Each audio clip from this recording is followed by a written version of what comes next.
कहानी का शीर्षक है रानी से महारानी। प्रशांत एक मल्टीनेशनल कंपनी में काम करता था। मधु से उसकी शादी तय हो गई थी। वह भी टीसीएस में काम करती थी। घर की बड़ी लड़की थी।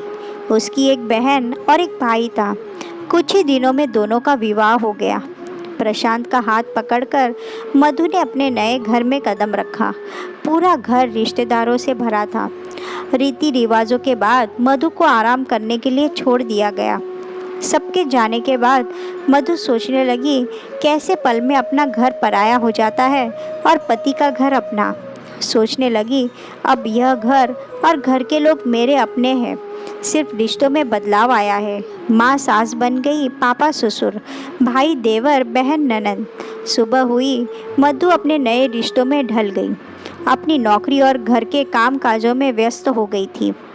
उसके जीवन में एक नए रिश्ते ने जन्म लिया था, माँ का। महीने और साल गुजर गए। प्रशांत और मधु कब उम्र की उस दहलीज पर पहुंच गए कि पता ही नहीं चला कि बेटा विवाह के योग्य हो गया था।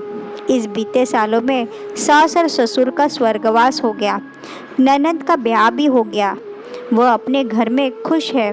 अब घर की सारी जिम्मेदारियों को निपटाने के बाद जब मधु ने अपनी तरफ ध्यान दिया तो उसे अपने बच्चों की जिम्मेदारियां दिखाई दी। बेटी श्रुति का विवाह सुधीर के साथ धूमधाम से संपन्न किया। आज वह दुबई में रहती है। अब बेटे का विवाह भी कर मधु और प्रशांत अपनी ज़िंदगी जीना चाहते थे, इसलिए उन्होंने पंकज को भी विवाह के लिए राज़ी कर लिया। एक दिन पंकज मधु के पास बैठकर कहने लगा, माँ आपसे कुछ कहना है। क्या है बेटा? माँ, मैं आप लोगों के साथ ही रहना चाहता हूँ। मुझे बाहर नहीं जाना है।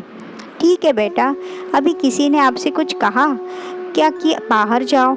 अरे नहीं माँ, मेरी शादी हो रही है ना, और मैं नहीं चाहता कि घर में कोई अशांति फैले। मैं अपना अलग से घर नहीं बनाऊँगा। माँ, आप लोगों के बिना मेरा जीवन सूना है, इसलिए आप बहू के आने के बाद क्या करेंगी, कैसे संभालेंगी मुझे नहीं पता, पर घर में शांति चाहिए कहकर चला गया। पंकज का विवाह सोनी से हो गया। मधु रसोई में काम कर रही थी। तभी उसे लगा उसके पीछे परछाई सी है। पलट कर देखा, बहू थी। हिरनी के समान चौकड़ी मारती हुई मेरे आगे पीछे घूम रही थी। मुझे लगा मेरे साम्राज्य में कोई कब्जा करने आ गया है। उसने कहा, माँ मैं सब काम कर देती हूँ, आप रहने दीजिए।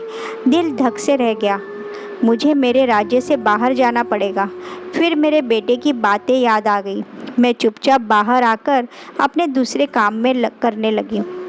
खाने के मेज़ पर सबके साथ मेरी बहू ने मेरे लिए भी थाली परोसी और प्यार से खिलाने लगी।